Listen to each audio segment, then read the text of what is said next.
It's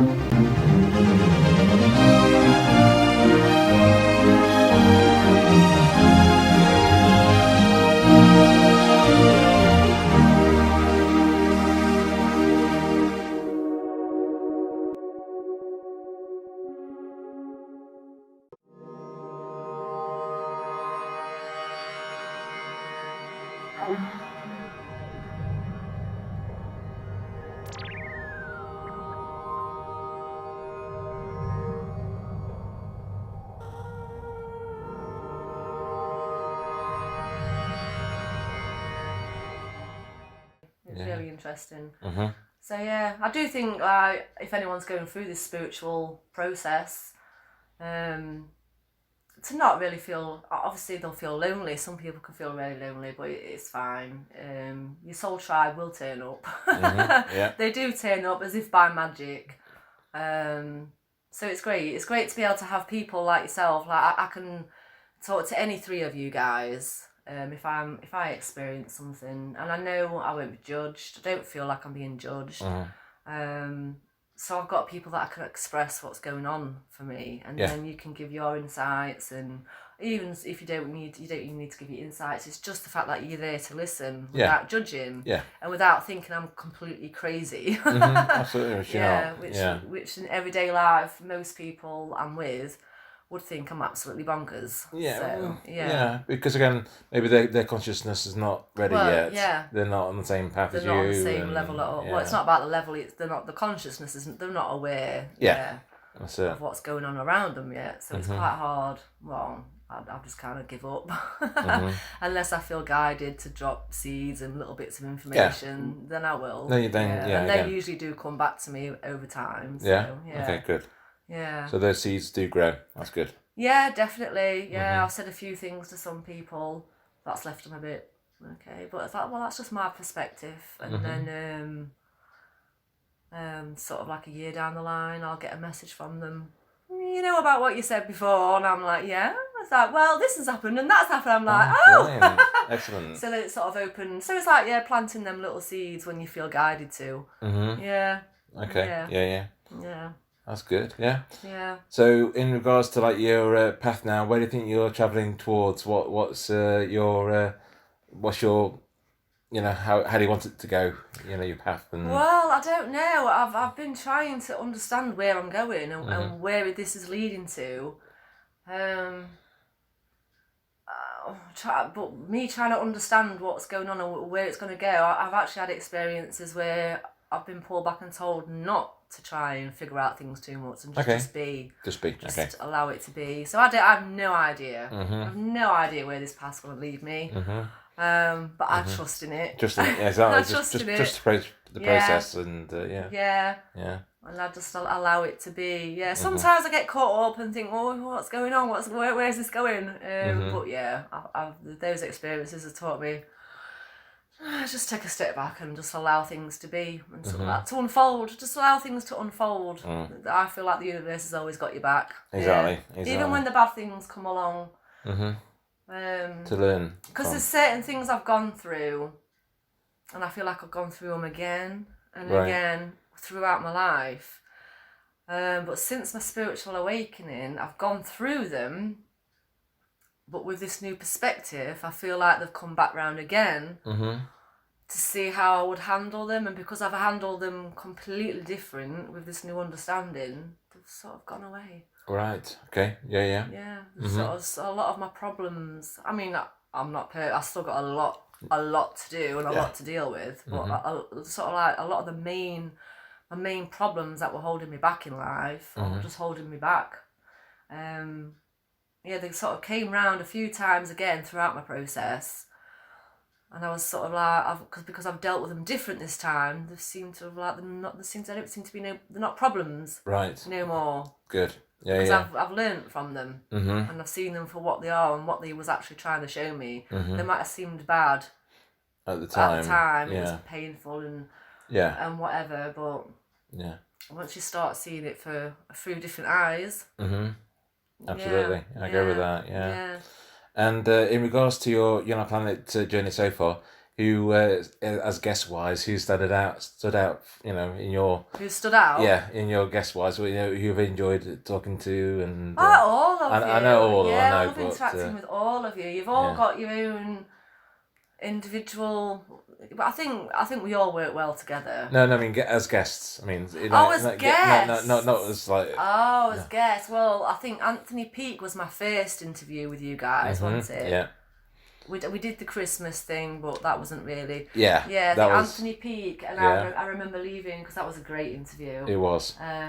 I remember leaving his house, and I was like, on such a high. I was like, oh my God, that went so well. So that was like, it was amazing. I'm so glad I decided to join Planet. Really glad. So that was a brilliant interview. And then I really enjoyed the Lloyd Cannon interview.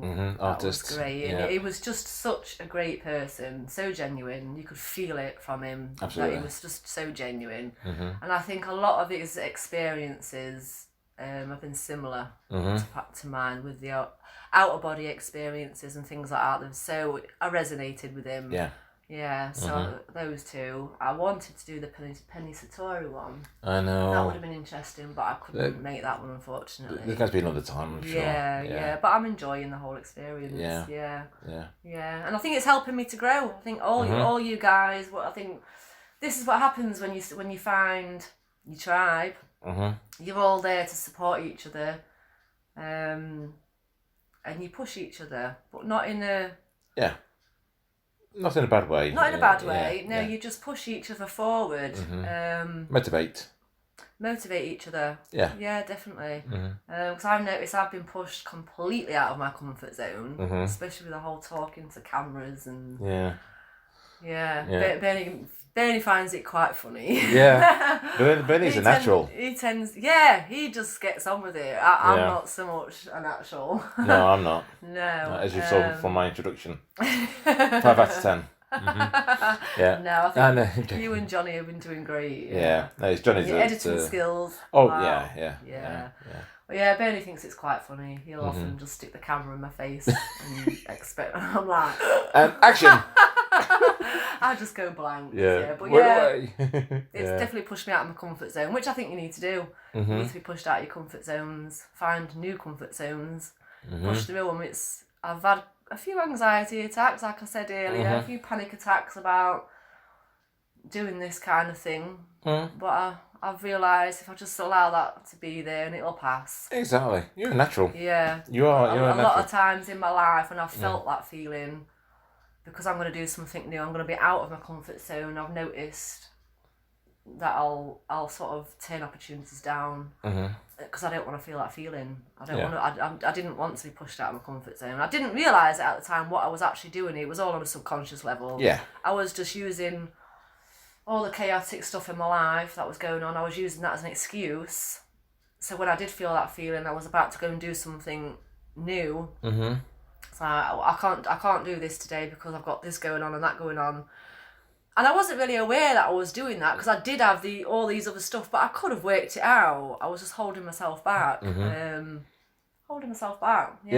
then when that came into my conscious awareness, that's what I was actually doing on a subconscious level. Then I realised, okay, so next time this happens, I get this panic. I don't really know what you call it, panic attack, anxiety attack. I know it just doesn't feel nice. Instead of flapping and getting all caught up in it and making it worse, because I realised I was actually making it so much worse. I was going backwards and forwards in my head and making it so much harder for myself. Instead of doing that, I would just allow it to be there. Just breathe through it. Like, this will pass in a minute, and I'll instead of making choices, I found I was making choices in those moments where I was feeling that kind of feeling. So I was turning opportunities down. So when I get that feeling, I'll be on the phone. I can't do this. Okay. So I just, instead of making decisions in those moments, I will just allow it to pass. Right. And then think, okay, it's gone now. And then I'm like, okay, now I can do this. I can do this. So instead of allowing opportunities to pass me by, I'm pushing myself to to be able to take part in things. Absolutely. Push myself out I'm of my glad you are. comfort zone. You guys are helping massively with that. And same. You know, we're helping each other, I think. You know, that's... Yeah, we're helping each other grow, aren't we? Yeah, absolutely. Yeah. And also, what I love about you as well is the manifestations that you're doing. There's little things that you keep manifesting, and it's small things. It's small things, but it's quite funny on my day-to-day life. There'll be silly things like, I don't know, Jack will say, "Where's this, Mum?" And I'll be like, "I don't know." But then that's in my head, and then 10 minutes later I'll come across it. He's spent all day looking for it, and I'll come across it. I'm like, "Yeah, Jack." Okay. So this happens to me a lot. I'll think, "Oh, what did I do with that?" Yeah. So I'm sort of, I don't know. It's like I don't really know how to explain it. Yeah. But you said about a car as well, and I've manifested. Well, throughout my journey, there's been a lot of. Well, people use a lot of different ways to manifest. There's so many. I mean, people use what they call magic, all these different spells and things that people. I've looked into all that. There's so many different ways to do it.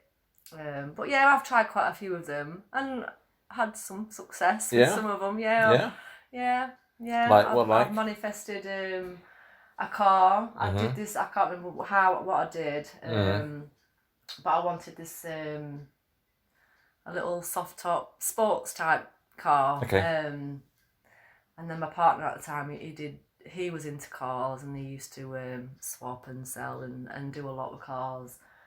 And he'd got me a new car.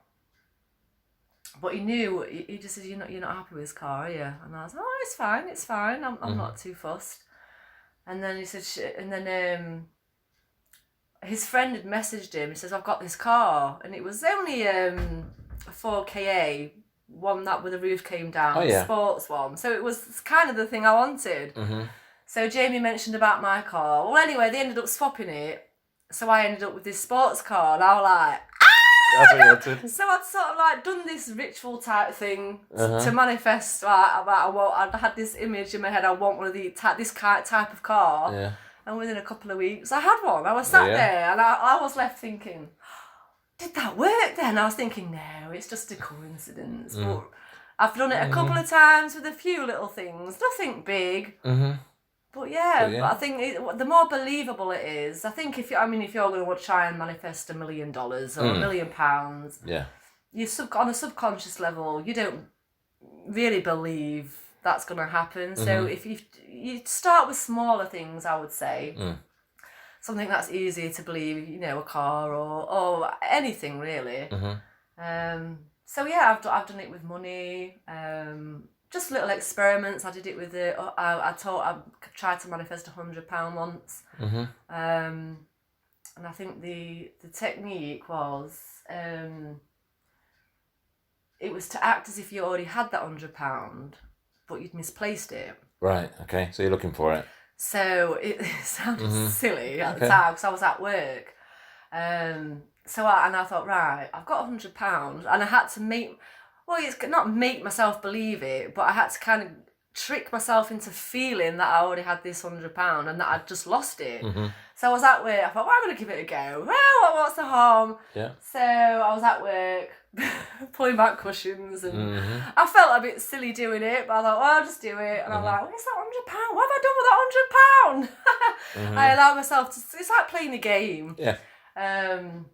And then just forgot about it. I'm like, right, okay then. Because I think that's a crucial part with letting go, I realise, is letting go. So then I forgot about it. And then the very next day, my mum rang me up, and I'd owed her some money from some time ago, and she'd been texting me about it. And I'll sort it out, Mum. And I just woke up to this random text, and she said, oh, that £100 that you owe me, don't worry about it. We'll just leave it. And I was like, okay. And I didn't click to start with. Right. And then later on I thought, that's, although I'd not got £100 physically, but I'm still £100 better off because I haven't got to pay her off. So the universe will work, it will come through the easiest route. Yeah. So yeah. Wow. So just things like that, little things like that I keep playing with. Yeah, brilliant. I love that. It's exciting. Yeah. Donna, so what about other things that you're experimenting with and trying out? Well, I'm quite interested in psychedelics and things now. Well, initially that came because obviously with Joshua having his extreme experiences, I've come to realise that it's what they call it, like a spiritual emergence or Kundalini awakening or whatever. But it's almost like it, because he said to me once, he said, Mum, do you know what happened to me? And I said, what? And he says, well, I woke up, but I woke up way too fast and I saw way too much. And I says, well, this is kind of the understanding what we had anyway. And it's almost like that information it kind of blew his fuses, if you like. Right. It's like it was too much for him to hold. But obviously with his experiences, it gets you researching. And I found out that Indigenous tribes, they have a whole different viewpoint on it. And they see sort of people they see a lot of, there's one article by Dr. Som, I think his name is, right, where how he sees, because I think he comes from an I can't say it, indigenous tribe type thing, and he said he felt a calling. He said, because obviously this sort of information and knowledge has been hidden from us, but I think it's been hidden from us for a reason. We weren't ready for that sort of information. I think we can do a lot of damage with it if we're not ready. Okay. So he said he felt this calling to go to the West and sort of start teaching people about the about all this knowledge and everything. He said it felt like it was time, so he left his tribe and family, and he went to London, I think. Yeah. But he went to his friend was in a mental health unit, so he went to visit his friend, and he said he was shocked at what he saw. Because he's a seer, and he works with ayahuasca, I think. And their whole viewpoint is completely different to ours. And he said look, you could see a lot of people suffering in there. It had another layer to it. It's like a lot of these people would be classed as healers. Really? Okay. So if they was back home in his tribe, they would be recognised. Wow. If they've got gifts, and they would be sort of guided through, right, instead of being given medication and sort of told that their experiences are not right, they're not normal. Right. So pretty much that's what they tell Joshua, that this is not normal, and this is not how you're supposed to be. So it makes a lot of people feel like, well, there's something wrong with them, when really a lot of them, they're supposed to be guided through this journey and will come out. I think he took one of them back with him, and he spent some time in his tribe, and he'd been in the system for quite a while with no joy, and he ended up coming through it. Right. And he came back and started using his gifts, and lives a healthy, normal life. He's not crazy. He's not psychotic no more. So it gives you this different viewpoint. So that was kind of where psychedelics with the old ayahuasca plant medicine. I got really interested in that. I've never done it. I hope to one day. The closest thing to it is the DMT. So, yeah, I've experienced the DMT a couple of times. Okay. And it's crazy. Is it? Yeah. So talk me through it then. So when you're having DMT, what happens? How does it kick in, and how does it? Well, there's different ways people have it. I did it with the changa. It's where the DMT is infused into herbs and then rolled into so you can smoke it. For me, it's really nice. It's a really nice feeling going in. Sort of like this reality sort of starts to, I don't know, I felt the vibrations, and I don't know, it's like you can start to see this reality vibrate and sort of break down type thing. And things just come alive. Things just seem to come alive, like the trees and... Yeah. I remember I was looking at some bricks, just a brick wall, and the brick wall seemed to come alive. It's really bizarre. Okay. The first couple of times I did it, it was quite intense. I wasn't able to let go properly, but I just experienced the whole visual, the sacred geometry that the people talk about, the out of the world colours that, well, you can't even describe these colours. It's not something that you see in this reality. They're out of this world. This reality is more malleable than we're led to believe. And I think after that first experience, whilst I was in it, for me it felt really intense, and I was like, if I let go, I could kind of feel myself let go and melt into it, and it was a nice feeling that would come over me. But for some reason, I struggled with the letting go, which I think created resistance. Control. And you want to be more in control at the time. Yeah, okay. and I think I was like, okay, I've had enough. I've had enough of this now. I want to. So it was kind of a bit enjoyable, but a bit scary for me. But I remember the day for a few days after, I was left feeling I really appreciated being here in this reality, being able to experience this reality, having this body. I was just really, really appreciated it, which kind of brought me back to more being in the moment of really appreciating every moment of every day, and appreciating what you've got, whether because a lot of us don't, do we? We're always moaning about our bodies, and we're always moaning about our reality, and it's like, well, I really appreciated everything that I was getting to experience that, so that was nice. And then I did try it again a few other week, and I was left. I had a couple of drags, and I got this anxiety that I couldn't allow. I don't know. There was something stopping me from having any more. So I kind of just sat with, when you first just have a couple of drags, things just sort of change around you, and it's a nice feeling that comes over you, and I was quite comfortable just there. But I think this is me again. This is trying to show me where I keep staying in my comfort zones. And right, okay. Yeah, so it was me again that was holding me back. Right. And I felt that, so I thought, I'm going to push through this. So I had some more, and I allowed myself to sink into it. And I saw myself. So, and I was kind of sticking fingers up to myself, and I kind of got this, almost like it was telling me, well, who are you? Who are you trying to be? What are you trying to chase? Where are you trying to go? It was just like pounding questions at me. Normally, I think we go in with questions, but they was asking me questions. It's like, what are you trying to do? Where are you going? Who are you? Who are you trying to be? And I was like, and I was like, I don't know. And it was just like, well, it's just be. It was like just this feeling of just be. Right. So I was like, okay. And obviously I could see I had this reflection of myself. I was just in front of myself, and I couldn't escape. I turned my head, I was just there amongst all the patterns and the geometry. I was just there in front of myself, sticking fingers up to myself. Okay, yeah. And I just got this sense of like, okay, I'm here, I can't escape me, I'm forced to just confront myself. So I think there's parts of me that I'm a bit scared to confront still. And then once I realised to just be, I started putting thumbs up to myself. Instead of the finger, that was right. Okay, yeah. So just letting go and just being, and just accepting, and stop getting in my own way.